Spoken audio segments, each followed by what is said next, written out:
everybody, it's Bubbles here, and I'm located at Arundel Mills Mall, and this is my beautiful kiosk. So I'm gonna show you guys something really special. So this cashmere body oil is one of my best-selling oils of all of my products. It's made up of jojoba oil, coconut oil, vitamin E, so the most natural ingredients. Look at that. It absorbs into the skin so good, and it smells amazing. Follow me on Instagram at Bubbles Galore Me, TikTok Bubbles Galore Me as well, and on my website at bubblesgalorem3.com. See you guys soon. That was this first one. I didn't even want people to have my cell phone number. Like, so you can have this number. With the business, so we had. I was using Google Voice, and he really ain't like going back and forth. So he was on cell phone about the people. It's crazy. Oh, listen, man.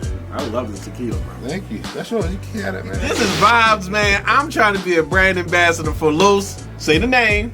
Loshermanos, 1978. The smoothest tequila in the DMV. Hold on.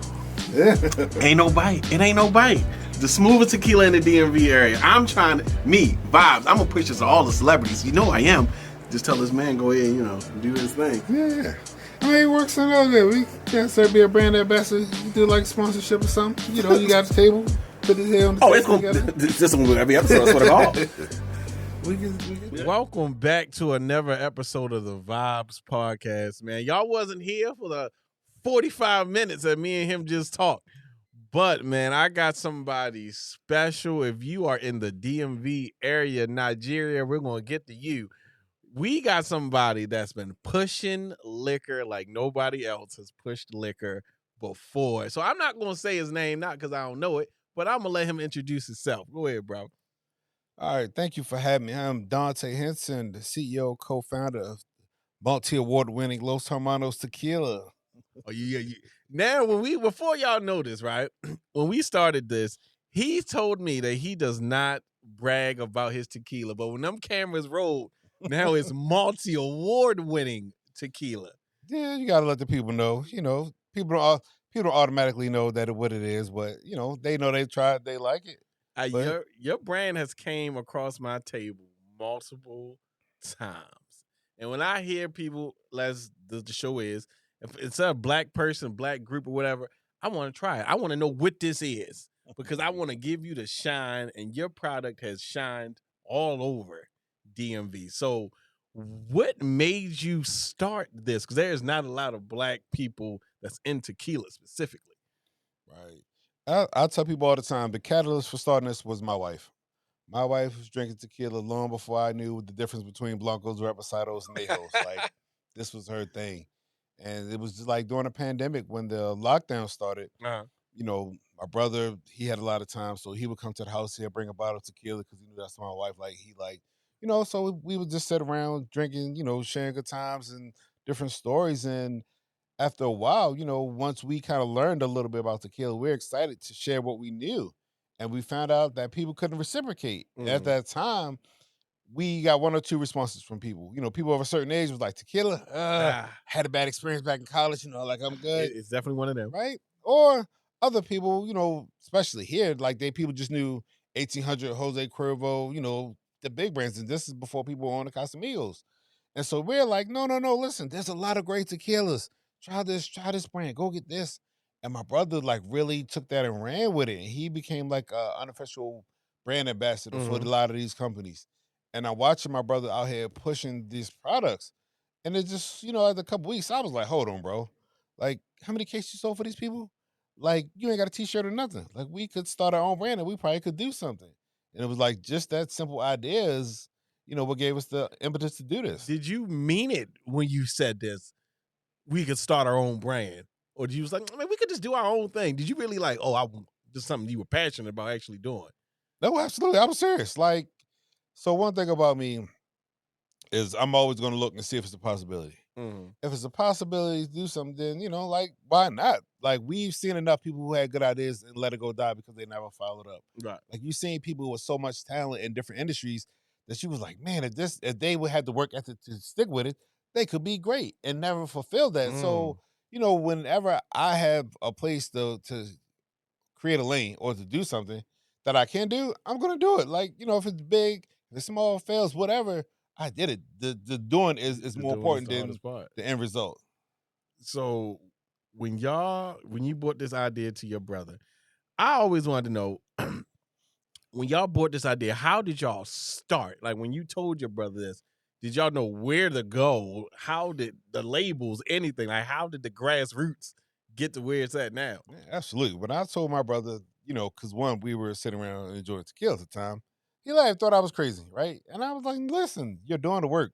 So like you're doing half of the work. If people are doing it, then we can figure it out. And so, he was like, okay. He kind of brushed me off. He was like, okay, bro, if that's what you want to do, then I'm with you. And then, I was like, all right. And I sat on it for like a day or two Mhm. just to see if it was in that moment that was something or it was Right. really. But the thought wasn't leave me. So I was like, you know what? Let me go do some homework and let's see if this thing is really obtainable. Mhm. And then, of course, where do you start when you get any idea? You got a question. You go to Google, right? You go to Google, you go say, let me go find out. And I started Googling stuff and getting little pieces of information. And now, thankfully, we were in the middle of the pandemic. So everybody was home. So now when I'm cold calling people, people would give me 30, 40 minutes, an hour of their time just explaining to me the industry or whatever, their expertise was in this industry. So that's how I got a idea of where to even go, where to start. Were you an introvert or extrovert? I was an introvert. I was emailing the hell out of I was everybody. about to say you was cold calling people? That, cold.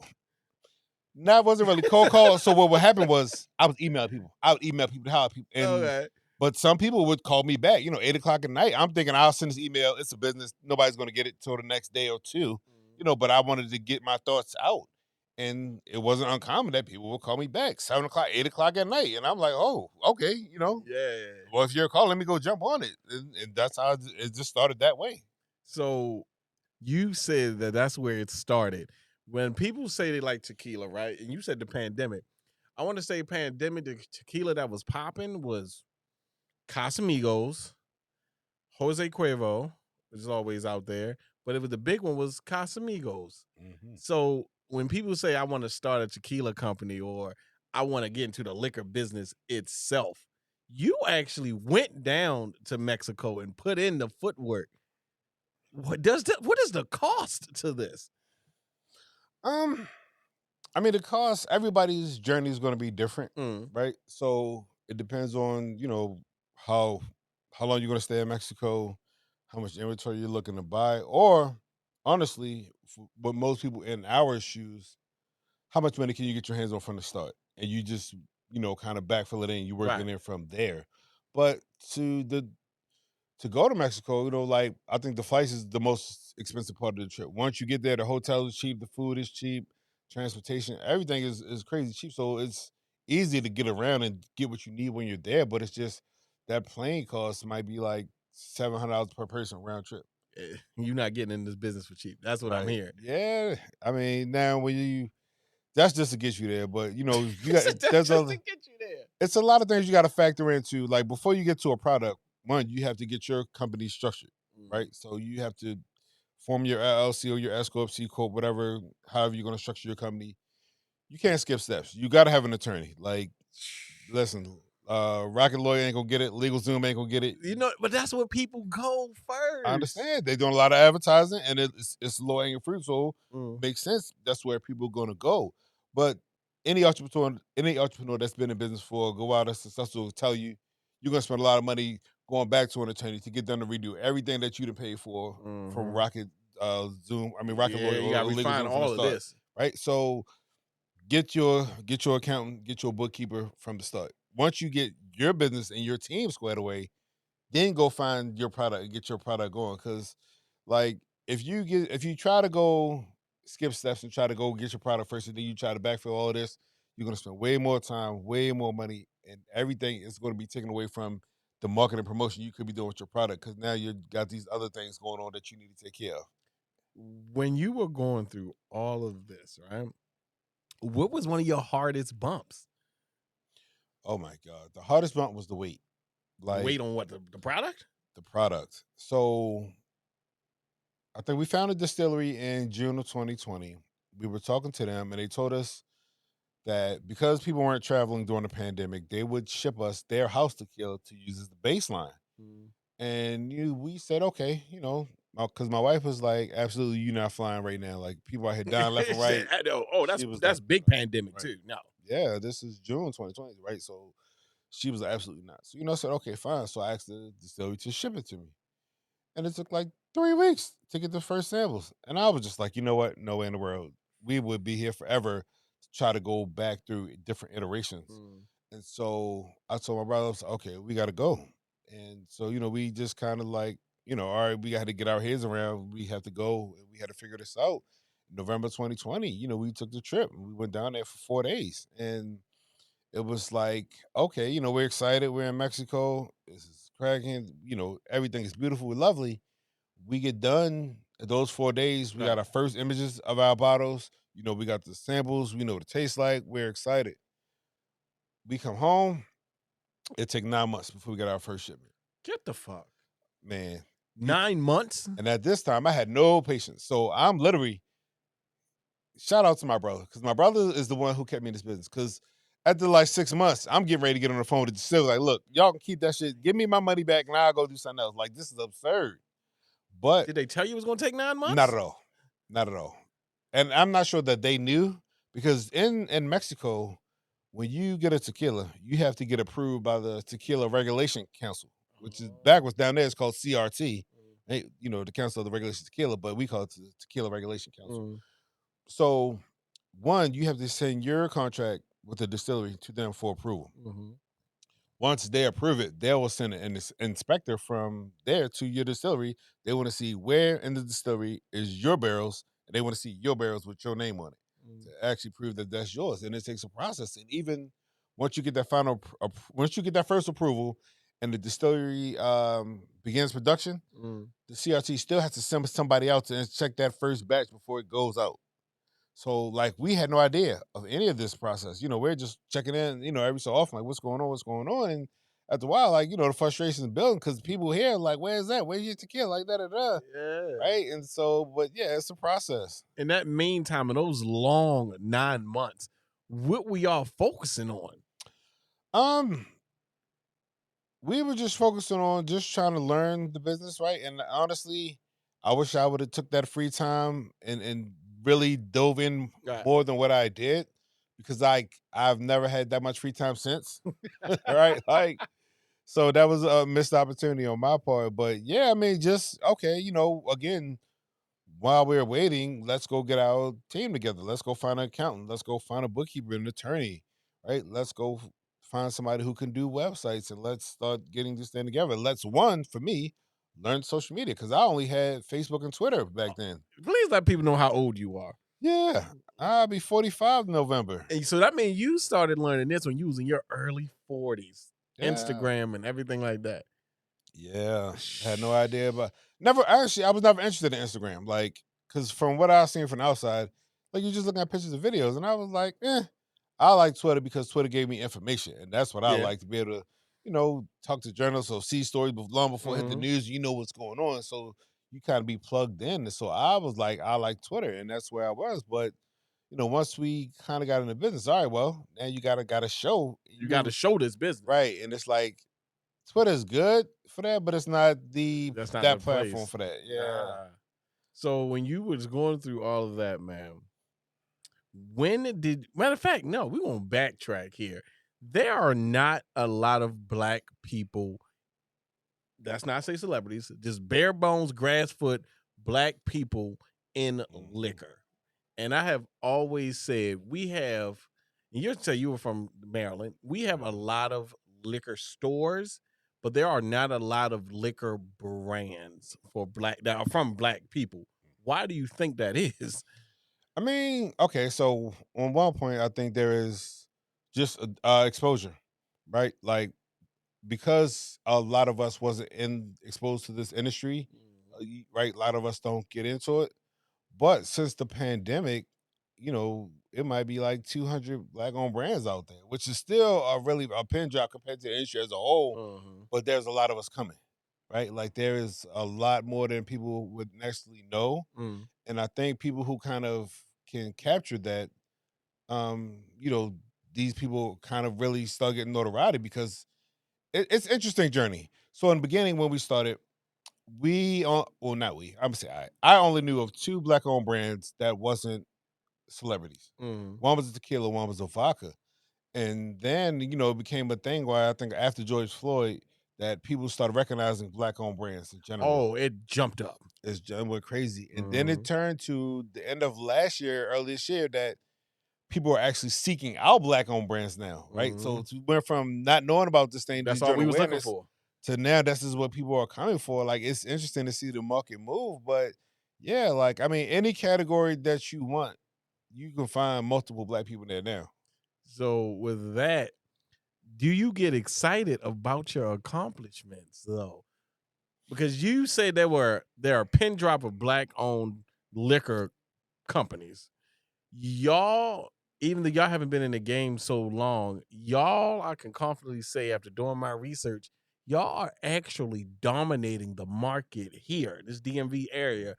Y'all dominating it, and y'all weren't the first black people to come into it. So what do you think even separates you to be the new cat on the block and say, I got it now? That's me. Right. So to address your first question, no, I don't really celebrate the accomplishments yet. I think it's too early.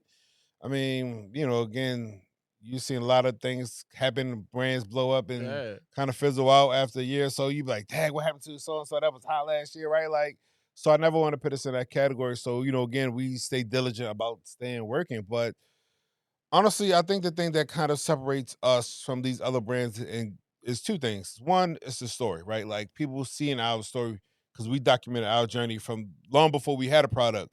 When we just had an idea, we were letting people know, we got an idea. This is what we're gonna do. So there was a lot of people who've been able to take this journey with us.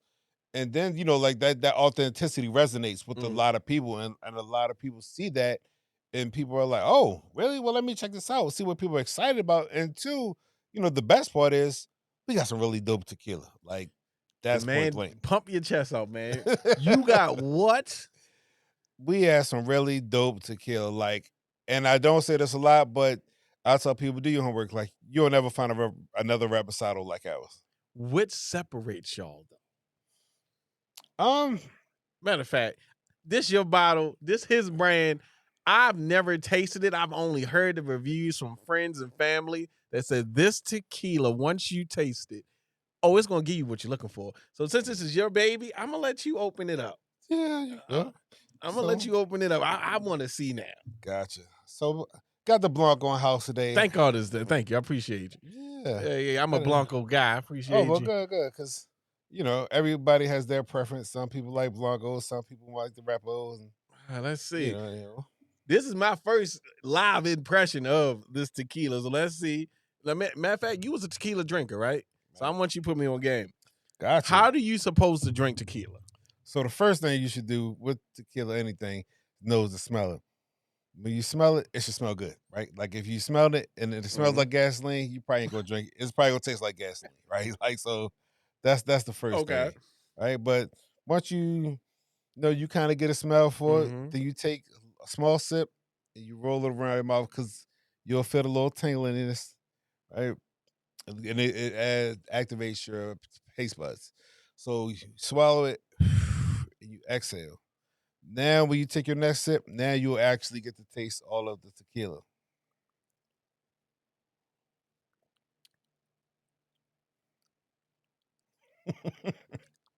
Brother. Yeah. I think, too, you ask what separates us. Brother. You'd be hard pressed to find another tequila that smooth. Brother, listen. My tequila of choice by its smoothness was Don Julio. And I've tasted many brands, and I just don't get that Don Julio smooth. This, though, this smooth as hell. I can sit here and talk. You get the immediate, if you are a fan of tequila, you can smell the agave. You get that tequila, but it's not a harsh tequila. Nope. And that's where we get people, because people always expecting to get that bite at the end. I was looking for it. Right. So when you're first tasting it, you get the sweetness from the agave, then you get the little white peppercorns on your taste buds. But you wait for that bite, but it never comes. It just got that nice smooth finish. And people are like, oh, I didn't expect that. I thought it would be a little bit more harsh for a Blanco. It was like, nah. This man, listen. I would like to ask you this, right? You just recently, and he told me this. Now, this man told you he lets his product talk for itself.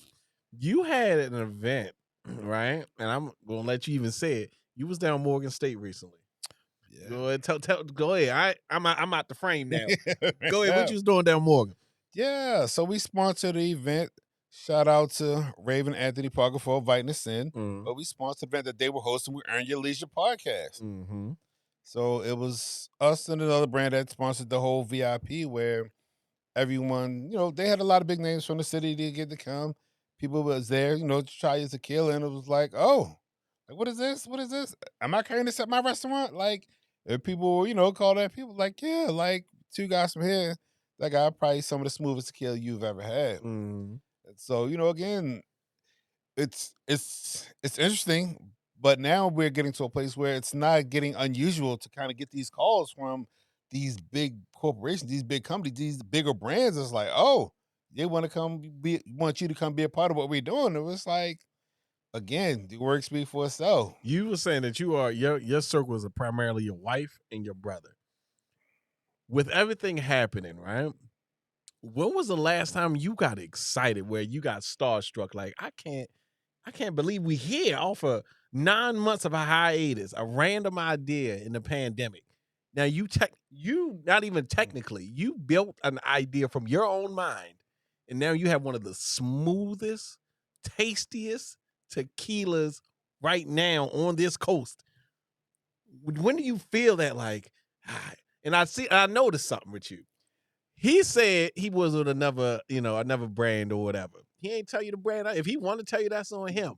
But to even be mentioned with that brand, I can't sit here and comfortably say you're a small business. You're not. And you have changed it within a couple years. You're not just a tequila company. Like, oh, we just started a tequila company.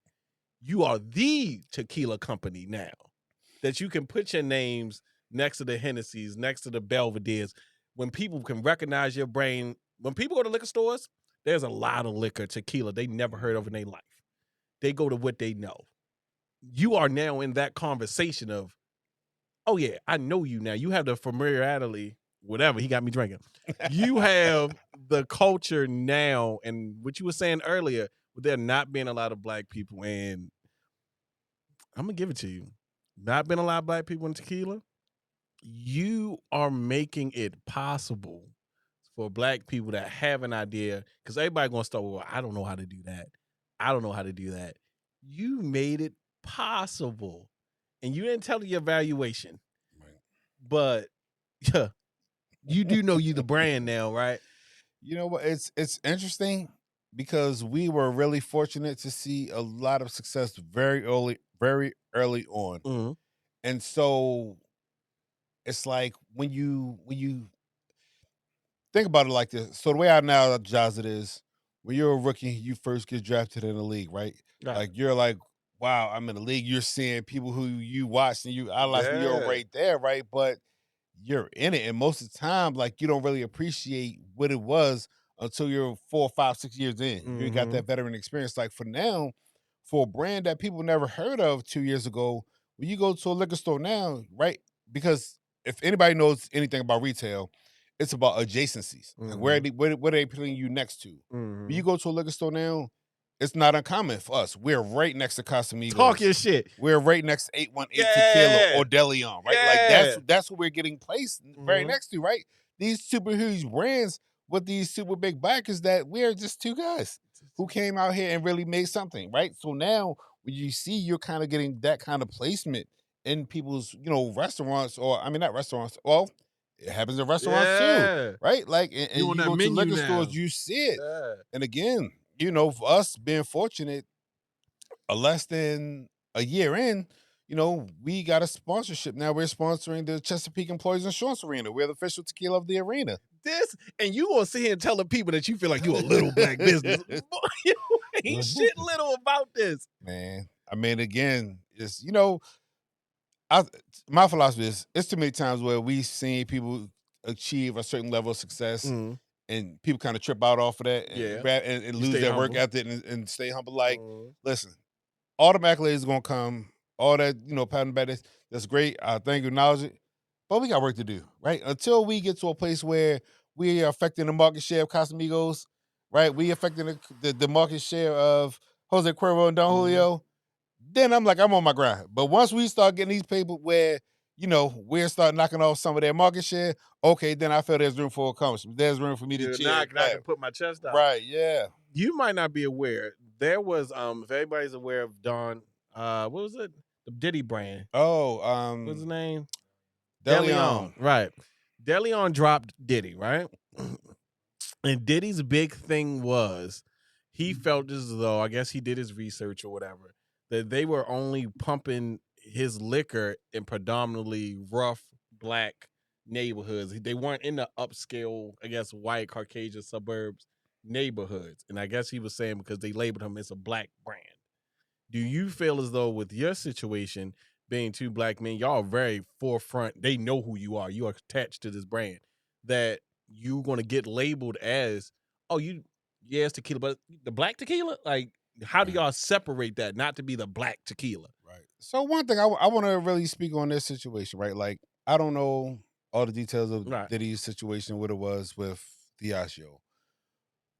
But my feeling was this. Bro, you ain't about to just say that, so I was saying the name wrong this whole time? No. Diageo's the name? Diageo's the owner of Oh, okay, all right. DeLeon. DeLeon was the brand. But in Puff's case, you as the owner of the brand, or that's the running that brand, like, that's on your company to go push your product. Mhm. You can't go back to Diageo and be mad Diageo didn't push your product, they didn't pitch you here. That's not Diageo's job. That's your job as that brand owner. Mhm. You got to go out there and get these placements, right? Like, you have to have your team to go do that.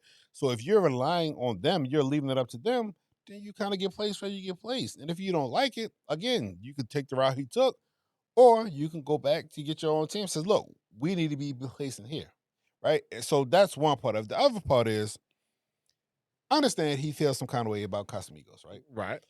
But at the same time, people going to drink what they want to drink. Mhm. So if your tequila is not what Casamigos is, you can't be mad because the culture's choosing Casamigos over you. Don't go back and blame them, right? Like, it is what it is, man. Like, again, when you had Ciroc, you wasn't crying about nobody else getting any market share because Ciroc is everywhere, right? Like, no. So, I felt that part as a brand owner, like, some of that falls on Yeah, you, some of it. right? Yeah. But so at the same time with us, again, people see us. You know what it is, who we are, right? If you ever look at the website, you look at the socials, you see who we are. So we don't run away from who we are, right? That's we're who you two are. black brothers from Baltimore. That's what it is. But the tequila is universally liked. I don't care if you're a middle school teacher out in Garrett County. I don't care if you're, a seasonal worker out in Ocean City. Tequila's tequila. Tequila's tequila. People love tequila. And as a category as a whole, tequila is the fastest growing category across Yes. any spirits brand, Mhm. right? So again, that means the market is there. Everybody, it's Bubbles here, and I'm located at Arundel Mills Mall, and this is my beautiful kiosk. So I'm gonna show you guys something really special. So this cashmere body oil is one of my best-selling oils of all of my products. It's made up of jojoba oil, coconut oil, vitamin E, so the most natural ingredients. Look at that. It absorbs into the skin so good, and it smells amazing. Follow me on Instagram at Bubbles Galore Me, TikTok Bubbles Galore Me as well, and on my website at bubblesgalorem3.com. See you guys soon. People are looking for it. So people don't care if you're black, you're white, if you're Russian. Like, if your tequila is good, people are gonna come. Now, hold on now. For what you saying, do you think, it can be in the Puff case, it definitely can be in your case, you being a black business owner, you being a black man, you have the culture. You have, with the Hennessy's and everybody want the culture. Hennessy's as big as it is because of the culture. Absolutely. And let's just call it what it is. Black culture, the hip hop culture. So do you feel like you're benefiting off of that? Because black people will support black people. Oh, absolutely. Don't let me get it misconstrued. We're only successful because of black women. Like, Yeah. when we out and we're doing tastings, 80%, 90% of people show up as black women. I seen They're them buying tastings. bottles, right? When we're out and we have events from the early on, when it was just word of mouth and it was just friends and family, it was the black women who was showing up. Like, that's why we're successful. And again, they've been our biggest supporters. They remain our biggest supporters and our biggest customers. Like, no hands down. And the distinction that I was trying to make was that even if we were a black-owned brand, if we had a tequila that was just mid, we're not going to get the same Absolutely not. response from other people. You're going to get that spark, Right. but then it's dying. Right. People are going to come support you because it's black. But if it's Mhm. not good or if it's just average, they ain't coming back. They're going to be like, all right, cool. You know, I support, I bought a bottle. But because, again, we all working for our money, right? So if you're spending, you know, $30, $40 on a bottle, you want to feel like you made a good investment with your money, right? Like, you don't want to be like you donated, you charity, you know, to support somebody else's brand. Like, nah. So I think too, you know, like it's that quality Right. that, you know, one, yes, people are excited about us because we're black, but I think a large part of it is that they're excited because it's something that's really good And it's good. and it's good. So when it's good, you feel good about supporting that. You feel good about telling your friends, you know, your brother, your sister, have you tried this? You got to go Your try excitement this. is going to make me excited. Right. And so again, that's what we really focused on when we sat down at the distillery and we were telling them what we wanted. We was like, you know what, our friends and family are going to be the first customers. And you know us with the culture, your friends and family will also be the first one to tell you if it ain't right. Oh my God, Right? that Like, criticism. they Oh. So when we were sitting there, you know, we had to make sure that we had something that we felt good putting our name on. That if we took this trip and we went all the way down here in the middle of the pandemic and we came back with something, like it got to be good. It got to move because we can't come back with something that was just average, right? Like, That's a fact. no, people wasn't going to go for that. And so, you know, again, you know, it was that perfect time and that the people at the distillery, you know, they really, really laid it out for us and, you know, gave us the culture behind it. Mhm. And, you know, we sat down, you know, that day and really went through the iterations until we found what we thought was something that we wanted to put our name on. How did you come up with the name? Yeah. So honestly, Los Hermanos means the brothers in Spanish. When we were sitting down trying to figure out a name that we wanted to go with this company, I was trying to find a name that captured that familiar vibe because that's what we were doing, right? That's how we even got the inspiration to do this. But we were sitting down and I think, you know what, Casamigos was already taken, right? The House of Friends, that was taken. Jose Cuervo already had the familiar locked up. So it was like, okay, I need some kind of familial name to kind of capture this experience. And Los Hermanos means the brothers, but it wasn't just about him and I. It was Right. about brotherhood and sisterhood in general. That bigger picture, that shared experience. So that's what the name, that was what was behind the name. How much you charge for these bottles? It varies from retail to retail, but the Blanco is usually about 41. The Repo is about 45, 46. How do you come with these prices? So that's not me. So what happens is we sell it to the distributor at a wholesale price. Okay. The distributor sells the wholesale. He marks it up and sells it to the retailer. Okay. So he might get like a 30% margin on what we sell to him for. He sells to a retailer. The retailer is going to mark it up about 50% before the retail customer gets it. So it's a lot of hands that touch this thing and a lot of markup happens long before, you know, long after we've sold it. I'm going to ask you this. How long you been married? 21 years. You've been married 21 years. You told me earlier you were in the Navy, right? You had this business for about 4 to 5 years now. What's coming first? Your wife or the business? Oh, home always come first. Ooh, that's different. That's easy. That's different. Listen. So you had to make a choice right now. From the business, you had to sell it to your brother or your wife and be unhappy. Which one would you go with? I'm always going to choose the wife. Listen, my family always come first. There's nothing more important in life than family. Like, you know, unfortunate situation was that in the Navy, when I came to my last year in the Navy, like I wasn't ready to go. I was having a good time, but it was a situation where the Navy kind of put me in a position that, you know, you got to choose the Navy, you got to choose your family.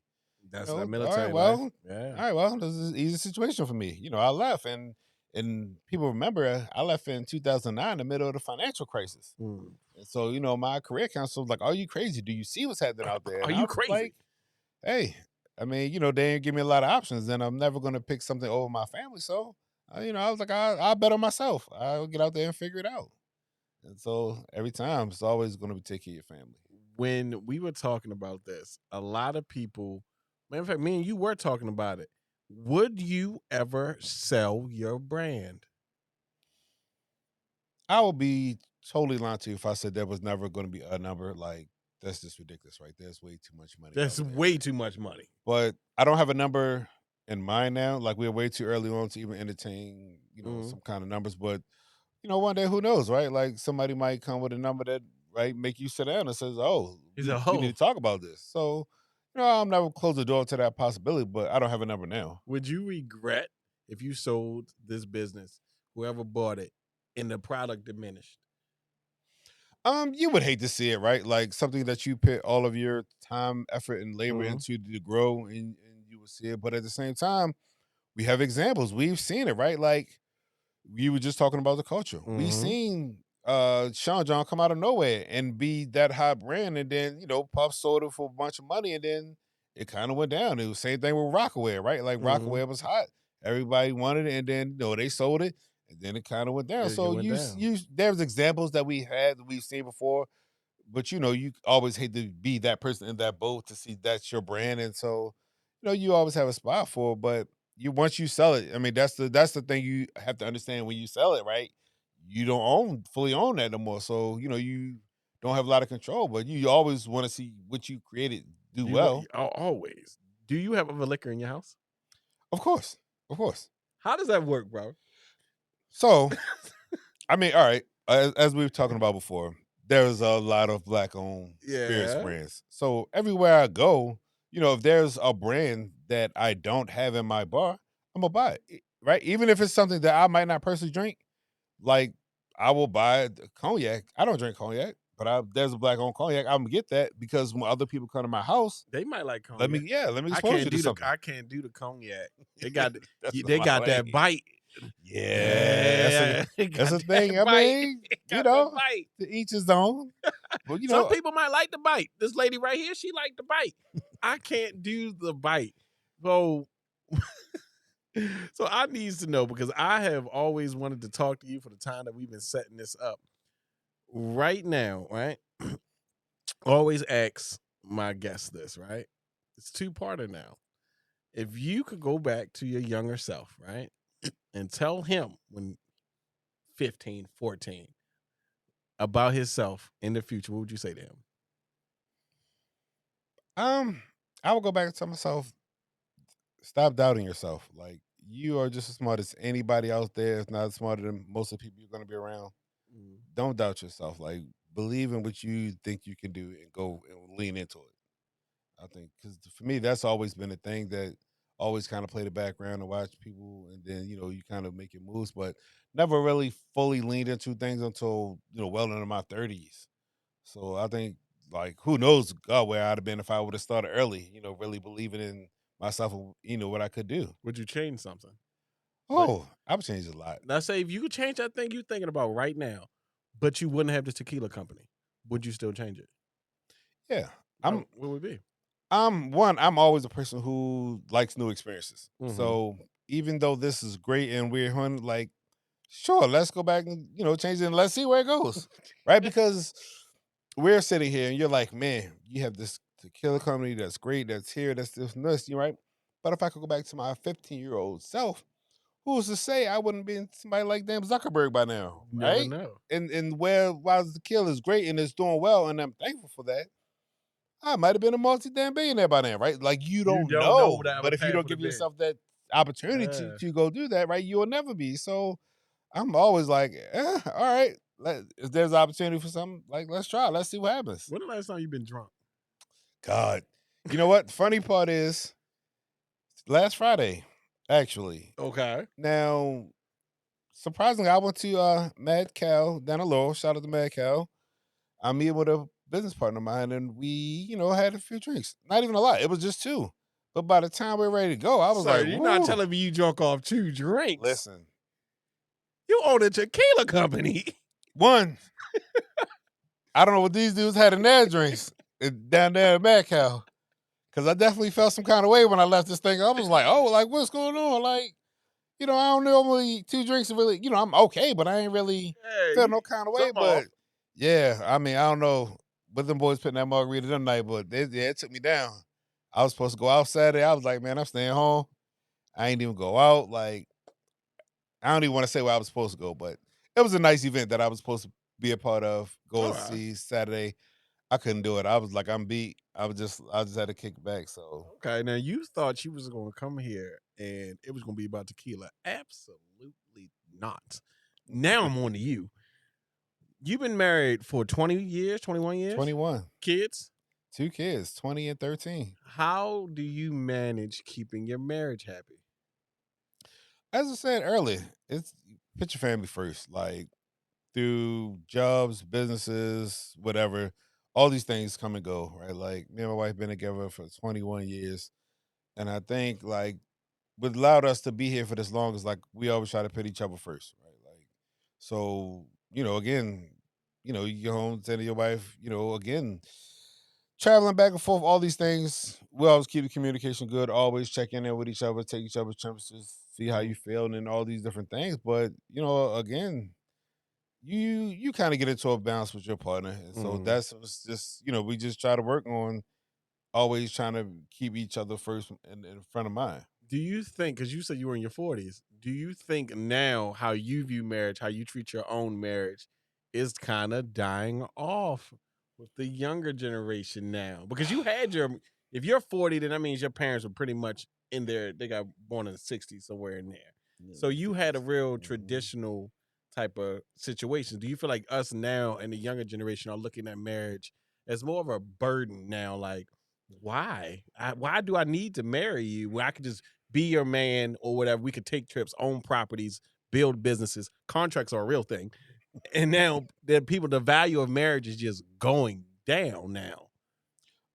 So I don't necessarily know that it is, right? Like, I just seen a friend of mine, just get married, right? Like, and so, I mean, the culture is definitely there where a lot of these, I don't even want to call them kids because I don't feel like I'm that old to be calling them kids, right? But a lot of these younger adults are, they're young adults. So you can't expect them to be 21, 22, be like, all right, I'm ready to jump into a marriage with somebody, right? Like, you got to give them that leeway, right? And it's like us, people, 40 something plus, you looking at people that's 20 something, you're like, this is different. They ain't like weird. And I'm like, it's not different. The technology is different. The world is different. They came up different. They're coming up different. But you still have to give them leeway to grow up. Because, the funniest thing that somebody ever told me was when I was in the Navy, we were early in her 20s, and there was a lady who came in like a little after us who was in her 30s. We used to joke all the time about her being old. And she was like, she was like, you laugh, like you say that. She was like, but you don't even know who you are until you're 30. Right. And I laughed and I thought this lady was crazy, right? Because I'm 20 something, like I know who I am. But no, when you find out when you grow up, like, yeah, who you were at 30 generally is not the same person you were in your 20s. If you are, it's a problem. Yeah, well, that's another conversation. If you the same person, nothing changed? Nothing? I would say I'm on that same trajectory as you were saying, because when you get older, you start to actually define yourself and realize who you, because you got to grow up. You're going to still have that kid phase, but hopefully you're going to get to a point to where you're going to come into your adult self. And I feel like a lot of people now, especially the young generation, I'm still in it for another 2 weeks. I feel like now, I don't know how it was with I'm the youngest person in this goddamn room. I don't know how it is now, but now with us, it feels like we have so much pressure to be successful now. It is. If you get to 30 now where I'm at and you haven't done anything, it is a problem. Because now we don't go year by year. We're looking 10 years. Damn, I'm about to be 40. I have to put everything into it now. So with you getting older, what do you say to people that's looking now that maybe didn't go to college, didn't have the financial backing, and now they're older and they're feeling like, I really am not successful.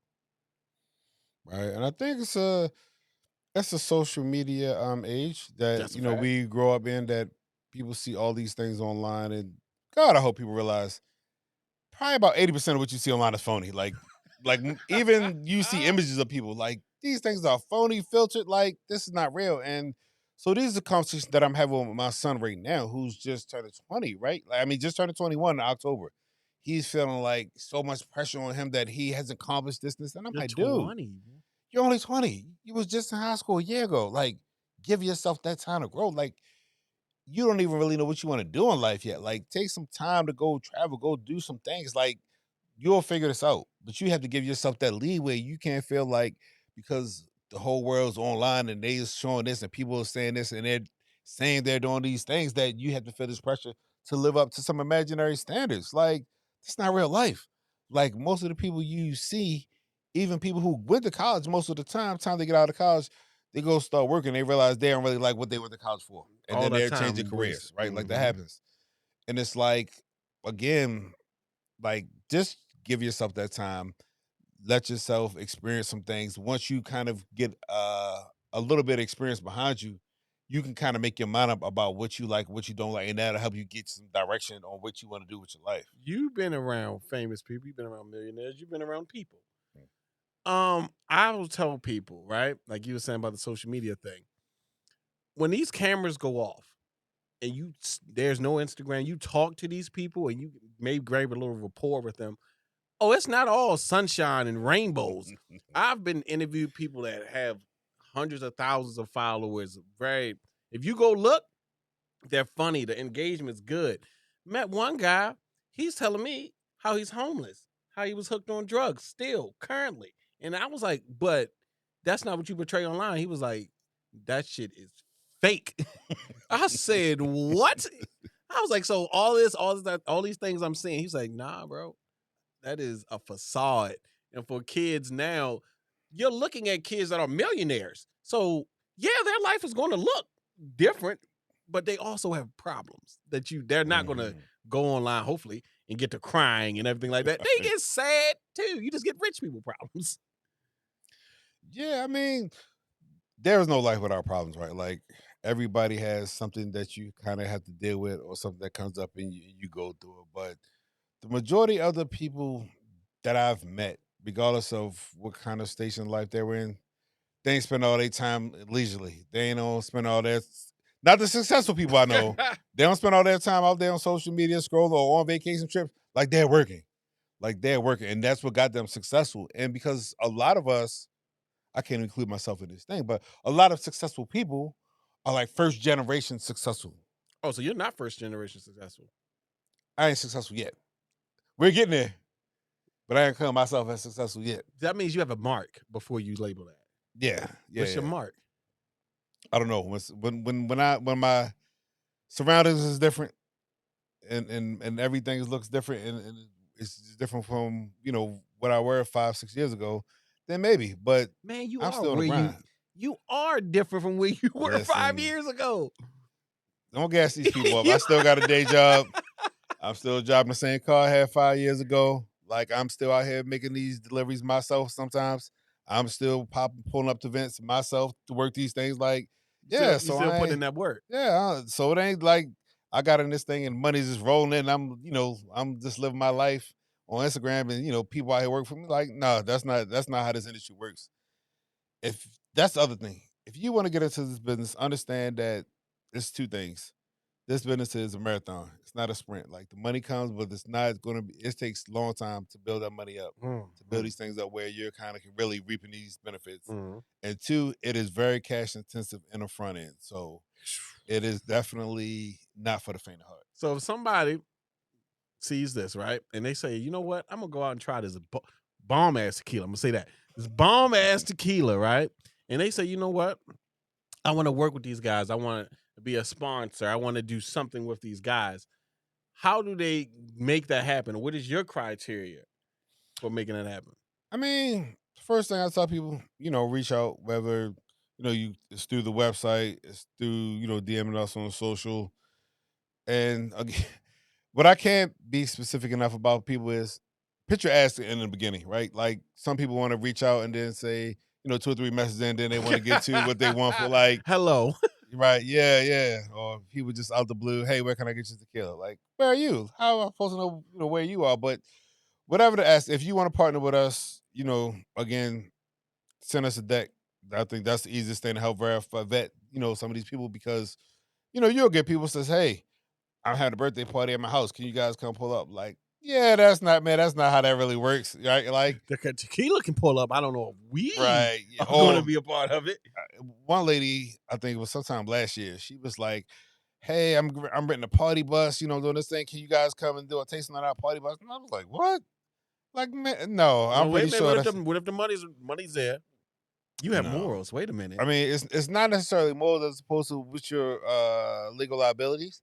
Now And we talking. I'm never going to put the company in a position, to be legally liable for something because I'm saw a short-term gain and kind of jumped out there. And two, like, you don't know people. You just saying randomly just start jumping out there, I don't know showing you, up at woman. people's houses and events like that. Like, you find stuff in all kind of weird situations. So, like, no, that's not how that works. And legally, you can't just start, pull up anywhere and pour up anyway. Like, so there are legal requirements of where you can operate and can't operate. So again, that's the part of it which goes into the criteria of, what events we can do and what we can't do. So, and again, people, some people who are more have more experience in long professionals, they'll reach out, with their contact information. Here's a whole deck, here's what we look, here's what we're trying to do, here's what we can offer, here's the ask. Like, that's important too. Then you kind of weigh the situation. Does the ask make sense for what they're offering? When you do these interviews, right? You didn't even tell them you run the social media. When people listen, this brother right here, if you DM him, there's a 99% chance it's going to you, and you're going to see it first. Right. So when you get these messages, do you run it through a team of people first? You run it through your brother first? Like, how does this work? How do you vet these people out? So luckily now I have a wonderful assistant who's helped me, go through the social media. But, when it comes in, the first thing we look at is who's sending. Right. So, you view the person profile and see, again, do you have 20 followers? Or you got 125,000 followers. Oh, brother, what happened to the small people? Now we talking business. Right. Oh, I mean, it all plays into it because, all right, so to give you a scenario, if you send us a message, you got 20 followers, right? Not to say that you have to have me, but you have 20 followers. You says, hey, I'm throwing this event. I like for you to sponsor my event. Can you give us 10 cases? It's probably highly likely that we're gonna have to turn that down because you having that kind of following doesn't really support the ask that you're giving. Social media is important. Right. And I mean, not just that, but again, we're looking at your website. Now, there are people who came to us who's had 60,000 followers on social media. We go to their website and their website is down. Yeah, that's a red flag, right? Like, if you are a company, especially, website should always be running. Now, there are things happen where it might go down for something. Yeah. But, right, like, if you're out here looking for sponsorships, people are going to come check your website. Like, because, again, we know people buy followers on social media. It happens. So, right. But again, if you're a company and you're reaching out to us asking for a sponsorship, your domain shouldn't be Yahoo or Gmail. Like, it's just, now, as you're an independent person, okay, then maybe, again, all right, we'll see. Or you might be, an independent person that's working with a company. Okay, all these things, kind of goes into play that you're making your evaluation on. But, like, it has to make sense. I mean, it's like any other thing. It has to make sense. Because there is nonstop flow of people always asking you to sponsor something somewhere. And again, when we look at these things, me and our team, where is the event, right? Like, we've been fortunate enough to be seen from people all across the country. So, we're getting requested, sponsor events in North Carolina, South Carolina. Like, we don't have distribution there. So that's easy no. Like, so that's all pass.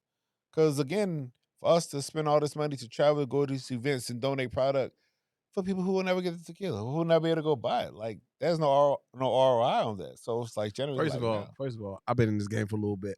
ROI. Tell you if I'm on it.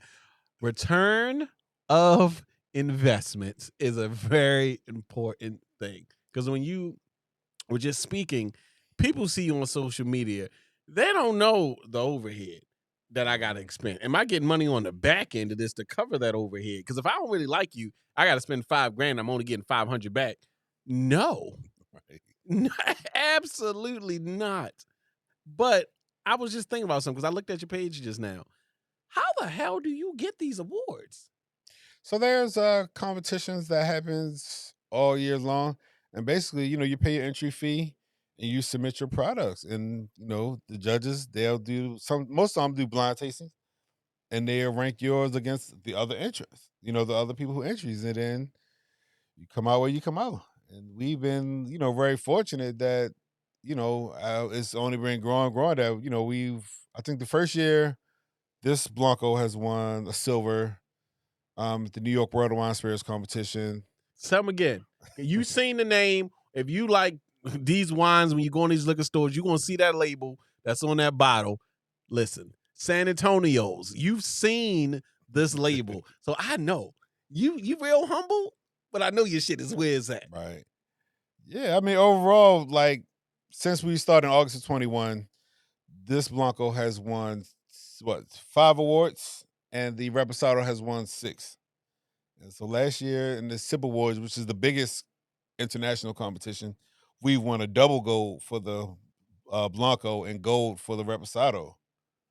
So, it's not just us telling you that it's good. He said there's numbers, these are facts, these are statistics. This is the best tequila that is on the market. How do you get your distribution in different states though? Now that part that's the hard part that most brands have. So with the distribution contract, you have to sell your product, you and your product, to a distributor. Why should this distributor take their time and investment and invest in your brand to go push your brand? So one, if you're looking for distribution out of state that you're in, you generally want to have boots on the ground. So you want to have a brand ambassador or somebody out there to go and push your product. You want to have in stores, point of sale merchandise, whether it's the shelf talkers or case cards or posters, whatever. You gotta have to have something to help your distributor go push your product. And they want to know, do you have a marketing budget? Are you working with any influencers? Like, what can you do to help sell them?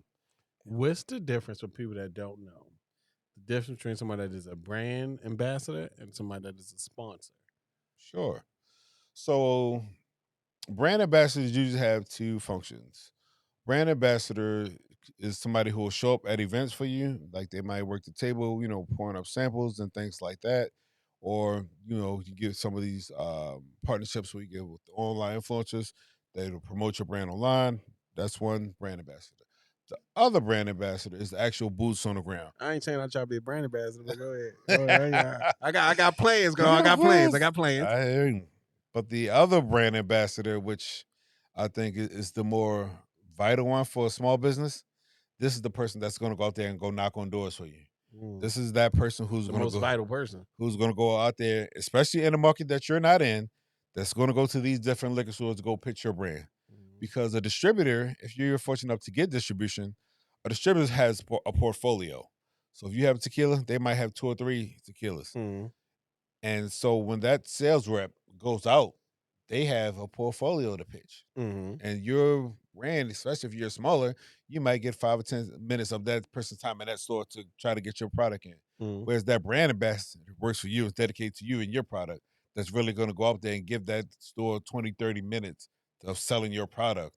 And they're going to go follow up with that store. And when the store wants you to come in and do tastings, your brand ambassador is that person who's out there on the weekends pouring samples and telling people how great your product is. So that's what a brand ambassador does. Sponsorships are literally you donating product or money, and sometimes people ask for both. For events. Don't they? Right. Don't they? Yeah, so everything has its part, but I think when we're talking about the business in general, you have to manage these things, because again, you'll go out of business trying to sponsor every event, or you're giving away free liquor for every person that comes to show it up, who so they're going to get you out in front of people. You'll go out of business long before you ever even get started. So you kind of got to judge your partnerships and your sponsorships, what makes sense. Okay, well, listen, I told you, and as I do everybody else who comes here, I run polls. I get information from people. And this girl named Kelly asked me this question to ask you. When she asked it, I was like, damn, you sure? And she was like, yeah, that's really what I want to know. So I'm going to ask you before we get out of here. Kelly wants to know, if this was your last conversation, the world will hear from you. What would you want them to know about you? About me or about the brand? You. Me? I would want people to know that I'm always going to be a humble guy, regardless of whatever accomplishments I did. Like, so I just want to give people a little bit of my background. I was a guy from here, Maryland. Went to high school, went to the Navy for 9 years, multiple awards, multiple ribbons, like in my service. Came home, went back to school, got my bachelor's, got my master's. Got a decent job and a decent career before I got into this business. But I never brag about I went to school or that, I was a highly decorated veteran, like, because all those things are in the past, right? So, like, it's no point in lingering on that. I'm always looking forward. So I'm always just going to be that humble guy. Are your kids proud of you? I hope so. Like, listen, these kids these days are different, right? Like, but I work to make sure that, they can always be proud to say that's my dad, that I've done something worthwhile for them to be proud of. So I'm hoping. In your mind, do you think you have? I know my daughter for sure. My daughter loves you it. have a daughter. I have a daughter, yeah. Oh, the daughter's hit different. Yeah, that's what I tell my wife. I tell her, I'm a girl dad. She gets mad because, like, your son, you got a son too. I was like, yeah, I got a son, but he be all right. he's grown, he's different, right? Yeah. He's, after he hit like 13, he was kind of like, all right, I'm cool. Like, That's give when they my start to space. branch off and do their own thing. Right. Them girls, though. But my daughter's always, that's my roadie everywhere I go. Same. By my side. So I'm like, yeah, man. I love spending time with my daughter, especially now while she's young, before she's just turned into a teenager. So before she's out with her friends all the time. Before and all she that. turns to a teenager. Right. Yeah. These are precious years that we got together. So always out with my baby. Well, listen, man. You have given me an amazing interview. Listen, this man is so about his business. He sent me a Google invitation. I never get Google invitations. I was like, you want to do what? He was like, yeah, I'm going to lock you in. I said, okay. But you are so about your business. And I would just like to say thank you for coming on the show. Thank you for talking about your brand.